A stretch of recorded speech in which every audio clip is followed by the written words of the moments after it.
My name is Victoria Winters. Strangers have come to Collinwood. Strangers who threaten to uncover secrets that could destroy the Collins family. But unknown to one of them, he has stumbled onto the darkest and strangest secret of all.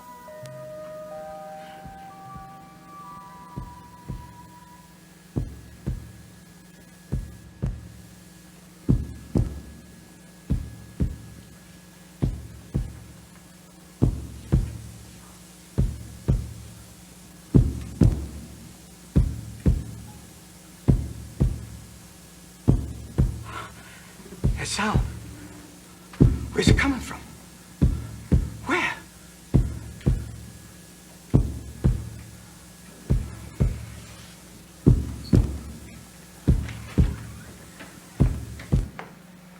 Willie.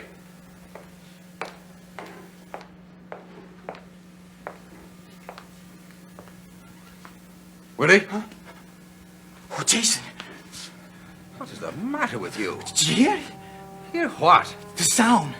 What sound? What, didn't you hear it? I didn't hear anything. Now, what are you talking about? That sound. It was coming from that picture. It was coming from everywhere. What was? The sound.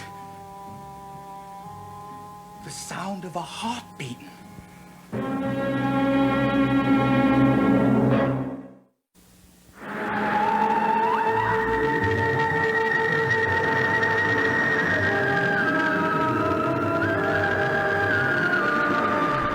Talking April 1967 for Dark Shadows, and the man, the myth, the legend that made Dark Shadows the cult favorite classic that it is, Barnabas Collins, has arrived onto the show, and that is something we're going to be talking big about today.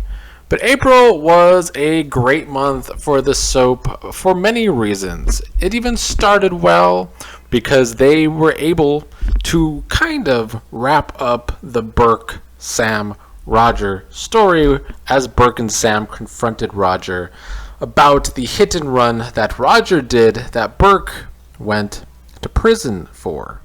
I hate to ruin your moment of triumph, Burke, but you have no real evidence. Yes, I do. What evidence have you? The testimony of an admitted extortion? It wasn't an extortion. Of course it wasn't extortion. Can you prove it? Yes, I can. Because if you had been innocent, you would have had Sam in court and behind bars in less than 2 seconds. You don't believe them, do you? I don't know. You do know. You've known all along. Yes, I guess I have. Please, you don't know what you're saying. Yes, I do. I have known it all along. Somewhere deep in the back of my mind. No, Liz, no. You've waited for this moment a long time, haven't you? What are you going to do? What are you going to do? You're the keeper of the Collins conscience, the Collins honor. Now that we know, what do you suggest that we do? I don't know. You don't think it should be kept quiet? We all do things, terrible things, that we can't help. You think it should be forgotten? It will never be forgotten. But it should go unpunished. Call the police if you want to. No, Liz. I'm sorry. I'm leaving this all up to you.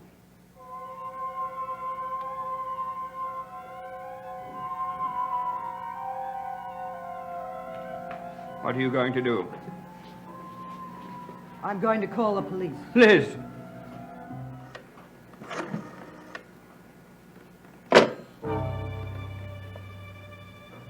Why did you do that?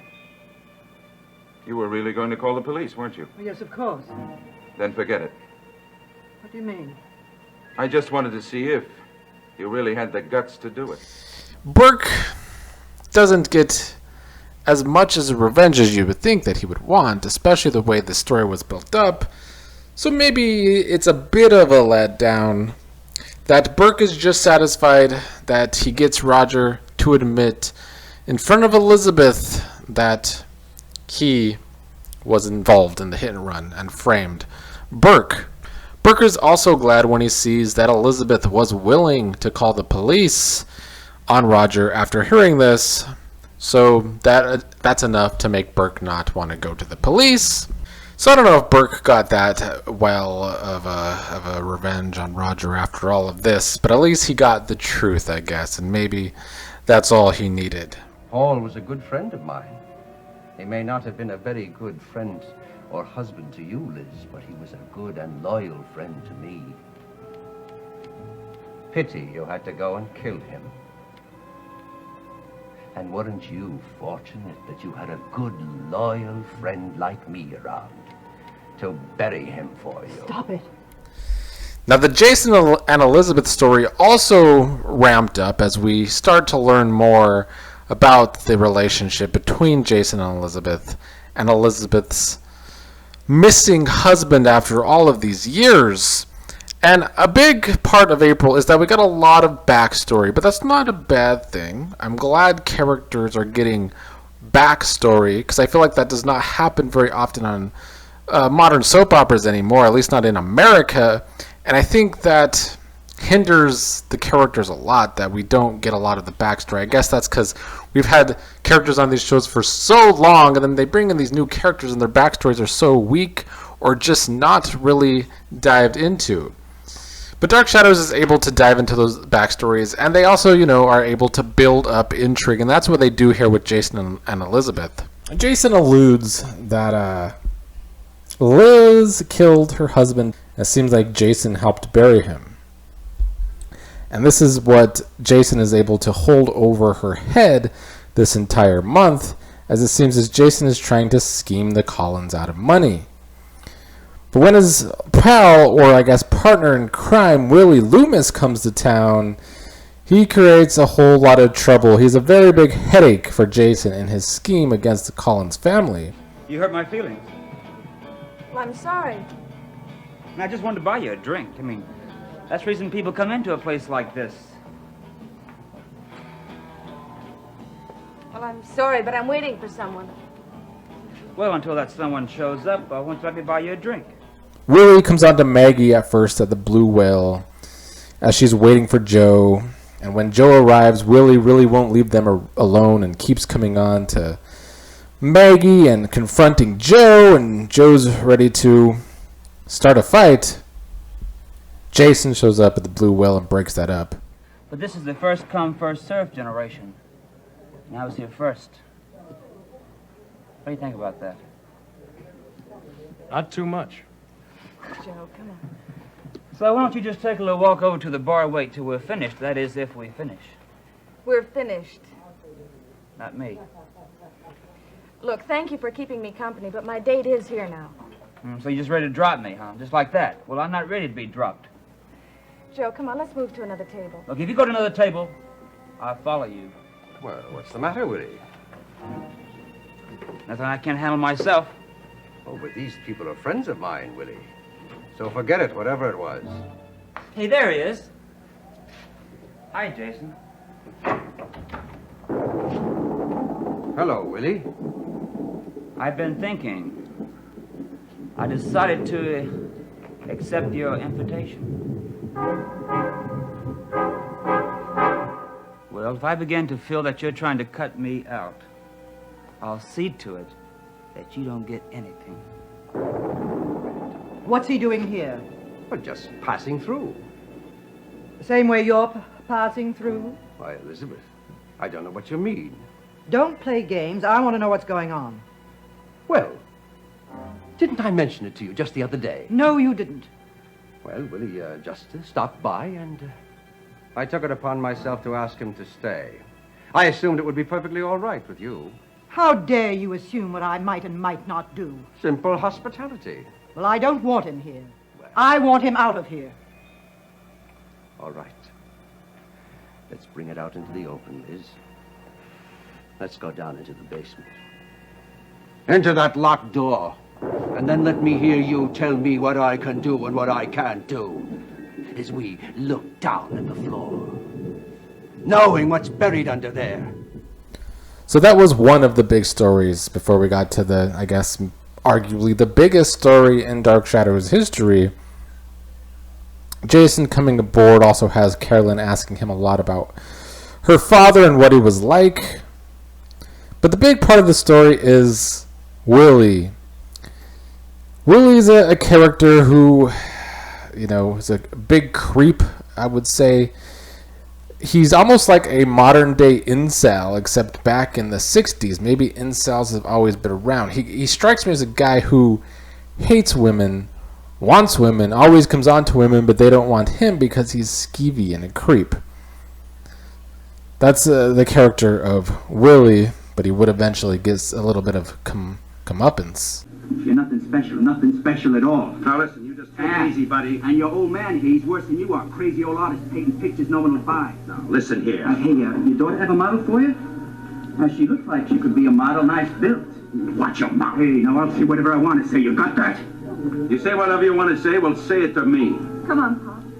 Whoa, it's Mr. Burke Finally. You've got something on your mind?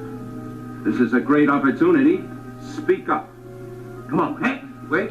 Mr. Burke Devlin wants me to speak up. Come on, Loomis. Speak up, because you'll be gone in 10 seconds. There's the door. If you're smart, you'll walk out of it. If you're not, you'll be carried out. Attaboy. Now you're talking like a real ex-con.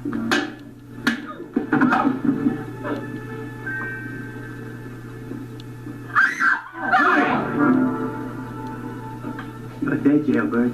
Cool it, Bob. I'll handle this punk.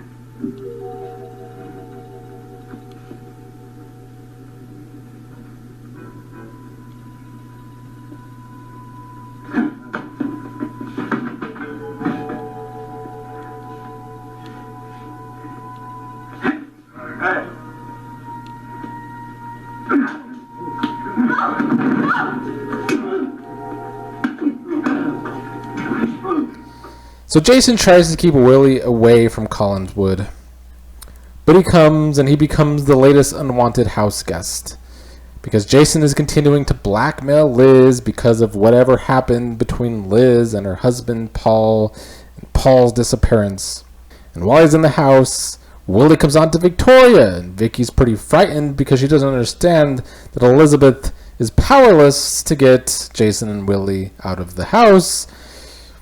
One thing I'm not the fondest is that the last two stories have made Elizabeth look kind of weak. First it was Laura, and I get that Laura had these evil powers, so it makes sense. But now we see Elizabeth being blackmailed into having no power within her own home. Not my favorite thing, but I do understand it story-wise. That's the blackmail, and I'm enjoying the backstory for Elizabeth and Paul, and I wonder if the show ever dives into this. As I've stated before in these videos, I've only seen like the first year and a half of Dark Shadow, so I have no idea what happens the other years. So I'm very intrigued by the story for Liz and her husband Paul, and I hope we get to see more of what happened between them. So Willie continues to get bossy with Vicky and Carolyn, but Willie refuses to leave town, even though Jason wants him to. He refuses to leave without money. He's in on this plan with Jason to get money, and Jason's not really listening. So Willie wants to steal jewels from the family. Now this is my great-great-great-great-grandmother, Abigail Collins. Well, she certainly looks like quite some lady. Now here... That's quite a necklace she's wearing. I almost forgot to tell you that part. What? Well, that necklace was supposed to be given to her by her husband. But there's a story that says it was given to her by pirates, along with other jewels. Now, here's my great-great-great-uncle on the Collins side. Wait a minute. Whatever happened to all those jewels? I don't know. Well, you mean they've been sold or lost? Not sold. Collins family wouldn't do a thing like that. What do you mean? Well, they feel that jewels are private. Like they mean more than money. So they pass them on from generation to generation. So you've still got all the family jewels from the beginning, huh? Well, not all. Well, what happened then? Well, I don't know. I never really bothered to find out. And he learns from David that some of the Collins family was buried with these old jewels, and Willie thinks he could get money from them. So Willie goes and visits the mausoleum at night, and the caretaker tries to get him to stay away because he says there's evil forces there, but of course Willie doesn't listen. So he breaks into the mausoleum anyway. He starts hearing this heartbeat. Stop! I told you not to come here. I told you it wasn't safe. Oh, it's you. I told you it wasn't safe. Why didn't you listen to me? You followed me. I saw the light from your flashlight. I had to come and see what was happening. Why did you come here? I told you what lies buried here. Evil, monstrous evil. Yeah, well, it's the tomb of my ancestor, and I was so close. I wanted to pay my respects. Listen. To what? That sound, don't you hear it? I don't hear anything. I heard it once before. It sounds like a heart beating. You can't hear that? I can only hear the leaves rustling in the wind.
While he's trying to grave rob and opening a coffin, out comes a hand to choke him.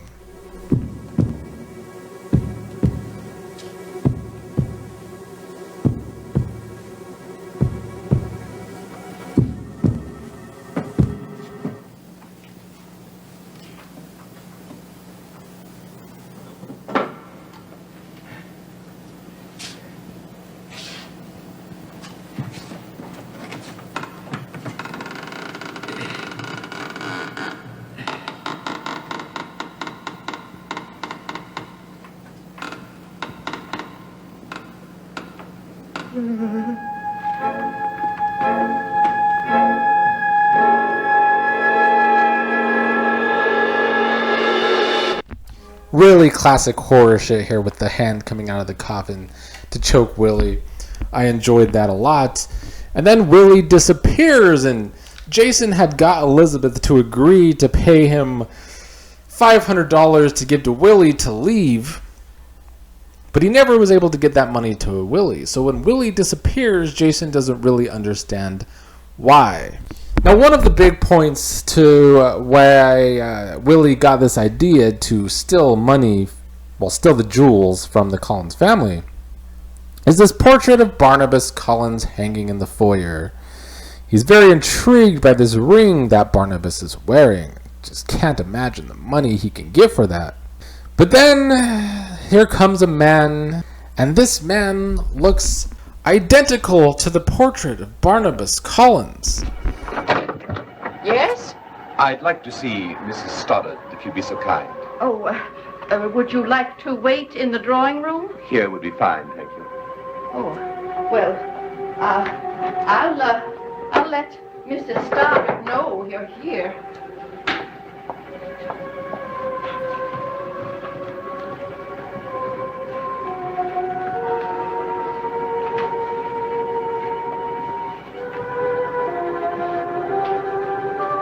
Oh, madam, if you would, you may tell her that it's Barnabas Collins.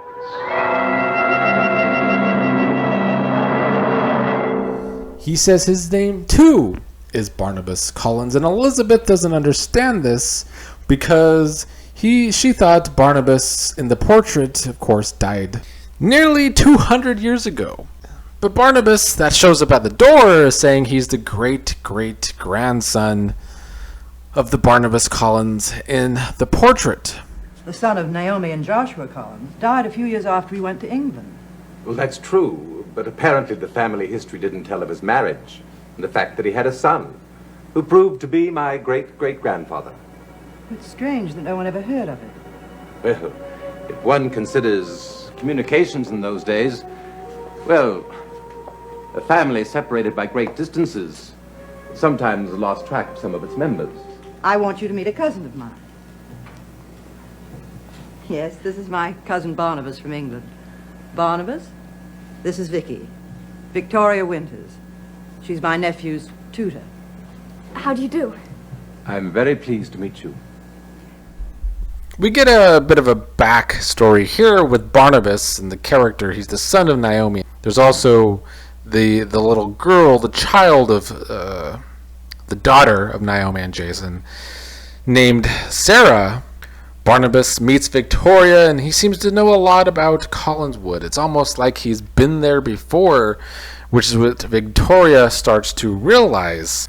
I did like the part where David runs into Barnabas and thinks he's a ghost, because, you know, David's been seeing all these ghosts around Collinswood for a while now. He talks to ghosts, so why wouldn't he think Barnabas is a ghost? Because he sees the man in the portrait, but Barnabas is saying he's just the great-great-grandson. Who's there? Barnabas. Barnabas Collins?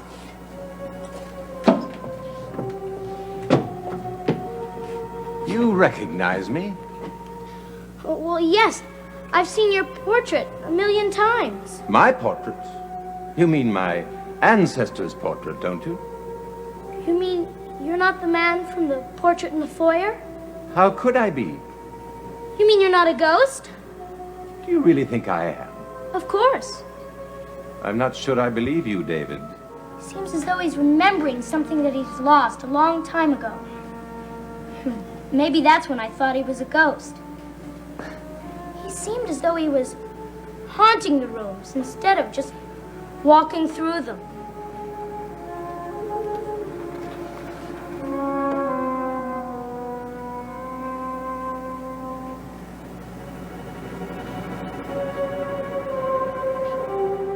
I was a Collins. Why didn't you protect me? Where were you when I was turned into something that even my own father loathed? If his ghost is here with yours, tell him I've come home. I claim this house as mine. And whatever power you or he may have is ended. I am free now and alive. The chains with which he bound me are broken. And I've returned to live the life I never had. There's another good part with the scenes with David is David's talking about Josette Collins and how she's the ghost around here that protects the family. Barnabas seems very bitter about that, and when David leaves, Barnabas talks to the portrait of Josette, upset that Josette didn't protect Barnabas. It seems there was a time when Barnabas was turned into a monster and turned his father against him because the father didn't know what Barnabas had become, locked him away in chains. So the show's doing a really good job of building up this picture of Barnabas, who has apparently been in that mausoleum at Collinswood for almost 200 years now. He tells that portrait of Josette that he's here to stay permanently. They also allude in this conversation with David to Barnabas being afraid of the sunrise. So they are really beating it over the head here now. Barnabas might just be a vampire. Barnabas is leaving now. Oh, must you go so soon? I have a call to make. But you'll visit us again. Absolutely, and soon. The old Collins family were not of the friendliest, but the present family is very warm indeed. Well, that's nice of you to say so. Good night, Carolyn. Good night, Miss Winters. Good night, Roger. Good night, Barnabas. Good night, Mr. Collins. Good night, Barnabas. I'll be talking to you shortly. I'll contact you. He was wearing the very same ring. No, I didn't notice. It's an heirloom. I wish it had been handed down to me. There's something else very strange. What's that? This painting. Have you noticed how much he resembles it? Yes. It's more than a resemblance. It's almost as if it were exactly a portrait of him.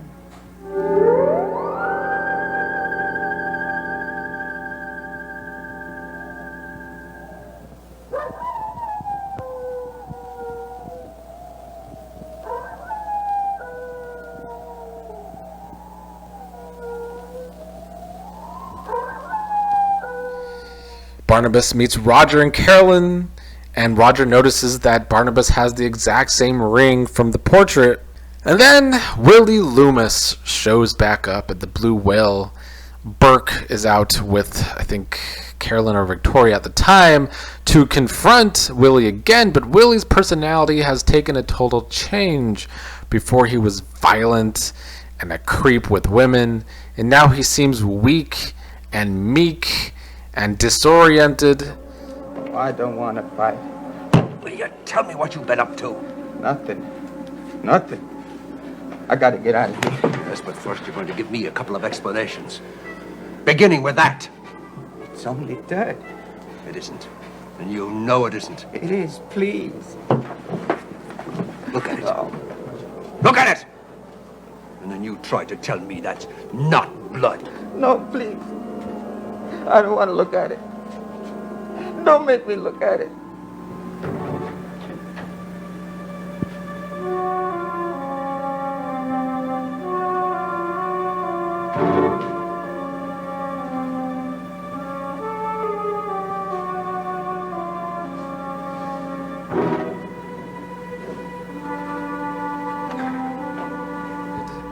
A complete character change from Willie here, which confuses Burke.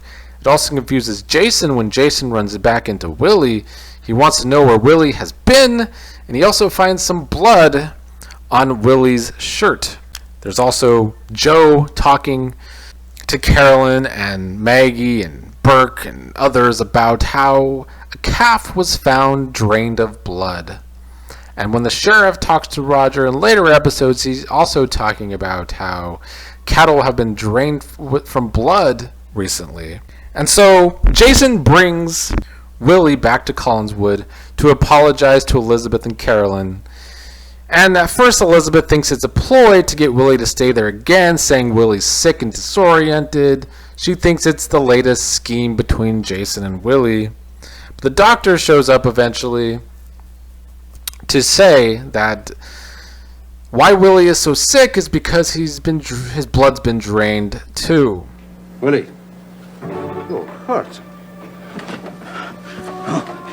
It don't hurt. Why didn't you mention that before?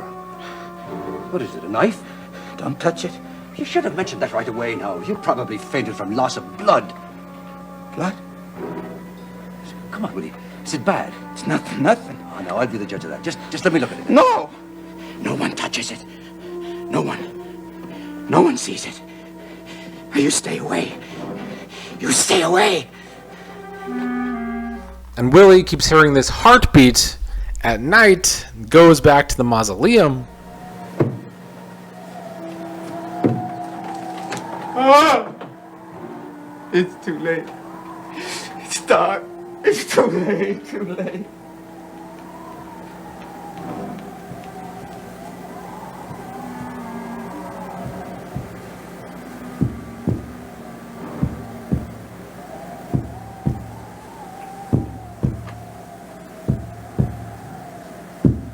I hear you. I hear you calling me. I hear you. Maybe he got Willie's blood is what brought back Barnabas, gave him, I guess, life, and now he's draining the blood of cattle to also continue to have that life. So yeah, they're ramping up the vampire story here with Barnabas. I liked that when Willie was hearing the heartbeat, he says he hears the heartbeat calling him. I don't know. Dark Shadows is good at these, little horror scenes, little eerie scenes. It was a good scene. They've had a lot of those. And the Laura story and now the Barnabas story back to back has made for some really good months of Dark Shadows that I've been enjoying. Now, I've seen a lot of this before the rest of the year. I think it's going to get a little slow here at some point soon, unfortunately. But I think it gets really good towards the end of the year before it kind of falls apart for me. But we'll get there when we get there. For now, I think April was another strong month for Dark Shadows. Barnabas arriving is going to really bring this show together because he is the reason this is a cult classic. I believe Barnabas was supposed to be a short-term character for Dan Curtis when he first arrived to the show. This was supposed to kind of be like an arc similar to Laura's arc. But we all know Barnabas will be sticking around because he brought up Dark Shadows ratings. But yeah, I think they are still doing a wonderful job here on the show. I gave it an 84. This ties my highest other month so far, which was, I think, January of 1967. That's, I think, when the Laura story was really getting it together. Now we're setting up the Barnabas story. But this month had other good things, like I said. They finally wrapped up the Roger, Burke, Sam stuff. And we got Jason and Willie causing trouble, especially Willie. But now we see the change in Willie. I can't remember where they go with Willie, so I'm kind of interested to see where that goes. Adding this to the average, the 84 to the average, brings up the average to a 79. Very solid C plus now. This is the 5th month in a row that the overall rating for me went up on the average after it went down 2 months back to back in October and November. But since December, it's been rising back up high and now at a solid 79. So Dark Shadows has been really good these past 5 months. And now with Barnabas here, I think it's going to stay that way. Barnabas bringing more intrigue. They're really hitting it over the head that he's a vampire here, and I think I like it. It's kind of a lot, but I've enjoyed it so far. I hope the story starts moving a little faster. I'm afraid that it won't, because I remember the early Barnabas story being slow the first time I watched it, so I think it might get stretched out at some point. But so far, so good. The dynamics with Willie is adding more to the story this go round for me watching it. And yeah, excited to see where the Barnabas stuff goes. And I really hope at some point, I don't know any spoilers. I feel like the show does deal with Elizabeth's husband or ex-husband at some point. So I'm interested to see if there is follow-up to this Paul Stoddard story at some point too, because I'm intrigued at what actually happened.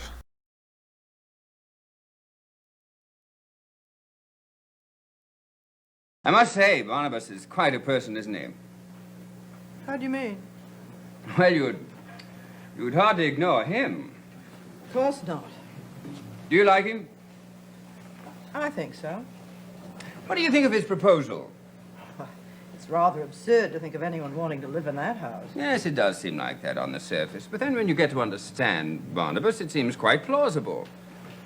Is it? Well, absolutely. This is a man who is so steeped in the traditions of our family that for him to have the opportunity to stay in the house where his forefathers lived would be a tremendous experience for him. Oh, Liz, I hope you'll decide to let him stay there. Why do you want him here? Well, he's one of the family. We're all he's got left.